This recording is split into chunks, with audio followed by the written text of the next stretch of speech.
If you are parentified and you struggle with boundaries, I got a feeling that this video is for you.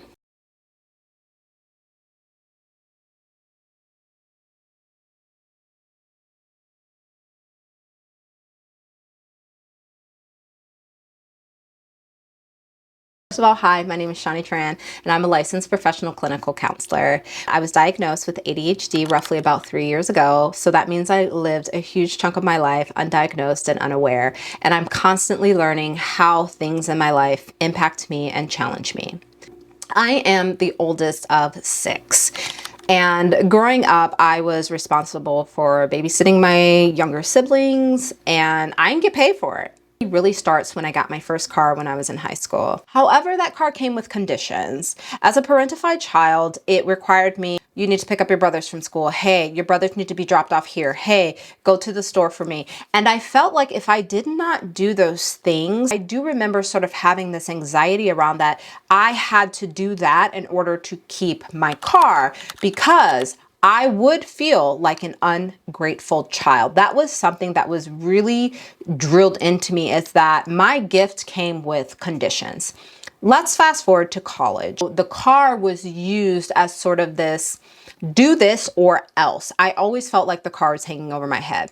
When I was able to purchase my very first car, I bought it, and at the time I did have a live-in boyfriend and he used it as well. I then meet my current husband. We were engaged at the time. It was a Toyota Camry hybrid, and I remember feeling so excited. I was like, ooh, my own car. We got married and had a kid 1 year after we got married. My car then became the family car. That was the car that if the kids were with you, that's the car that you take. The car seat sat in that car. Then we started upgrading our cars because I wanted a new car. I wanted more room. However, what happened with that upgrade is those cars then also became the family car. So I never had my own car. Let's fast forward now to buying my Tesla. One of the things that I really have had on my vision board for roughly about 3 years is being able to own my own car, having the responsibility of my own car. I'm the only one that drives that car. It's mine. I want to wash it. I want to polish it. All of those things, mine. I don't think I ever realized that what became mine became ours when it came to our cars. And then I had this realization that I've never really actually owned my own car. It was really an amazing experience because even when I went into the car dealership, I was the one that was talking to the guy. My name is the only name on the car. On top of that, the loan, my name is the only one that's on the loan. And I signed the paperwork. It was kind of like a coming of age moment. I felt as if the younger child in me was like, wait, we're an adult now. And what I kind of said was, I just want to make sure we're on the same page that this is my car. And he said, yes, absolutely. Fast forward, there's a day where our spare car is now in the garage. That's the one that he's using to drive.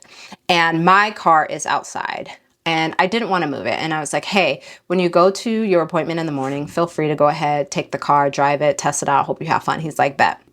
He comes back later on that evening because it's a Tesla. I take my key card from his wallet and then I end up putting it somewhere in my desk.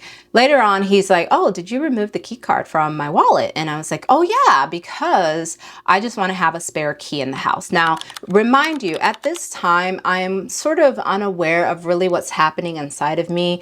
And it landed on, I just want to have a spare key in the house instead of both of the keys being out. Like my neurodivergent brain said, all the keys are out. If you have a key and I have a key, where's the key in the house? We really need a spare key in the house. The next morning I wake up and I was feeling a little bit of anxiety. What I decided to do is check my Tesla app and come to find out it had only been asleep for roughly like an hour, which means that he drove my car. I know that in no way he was trying to be malicious or anything like that. We just did not effectively communicate what does it mean for it to be my car. And I remember there was a parentified part that came up and she was really upset because she was like, this is my car.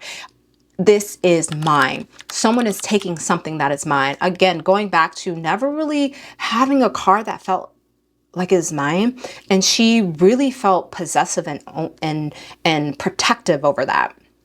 I then take the key card and I communicate with him and I say, hey, here's the thing. This is what it looks like for it to be my car. That means that if you drive it, I really would appreciate, and I need you to ask, can I drive your car? And then that allows me to answer that. I don't want this to feel like this is a shared family car. That means I don't want this to feel as if you have access to it whenever you want. And the reason why I was setting that tone is because in the past, we have easily slipped into any car that, again, was for me becoming the family car. And I really just wanted to cut that off where it needed to be cut off, because I wanted to speak for my part before my part spoke for itself. I didn't really effectively communicate what that looked like. And so what happened was, for me, it's really a part of focusing with what's happening inside of me and noticing those sensations. So I noticed that my parentified part often shows up when she's feeling gypped in some way. Knowing that I was parentified and I had to take care of other people, my role in the self is to parent her and also allow her to be able to be the child that she once was. And I'm going to read verbatim what it was that I sent him. I said, if driving my car, I would love to know, please. I don't want to feel like it's a shared family car. Also, please adjust my seat back. It's frustrating adjusting it every time. Thank you. I think that's why I took the key card, because I didn't want it to feel like you can have free access to it whenever you want. I'm open to a conversation about when to use it. I just don't want it to feel like a shared car. Thank you.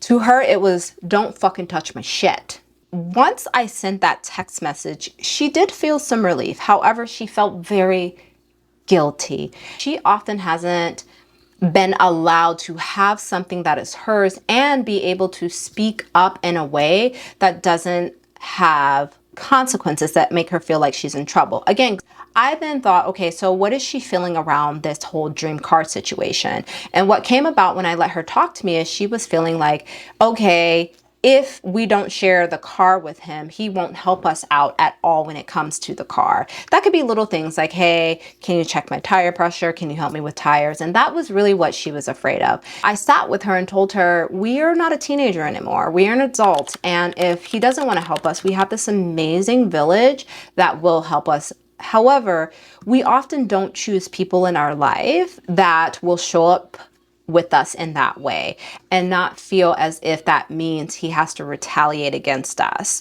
Here's the parentification connection. She recognizes that what's mine is everyone else's.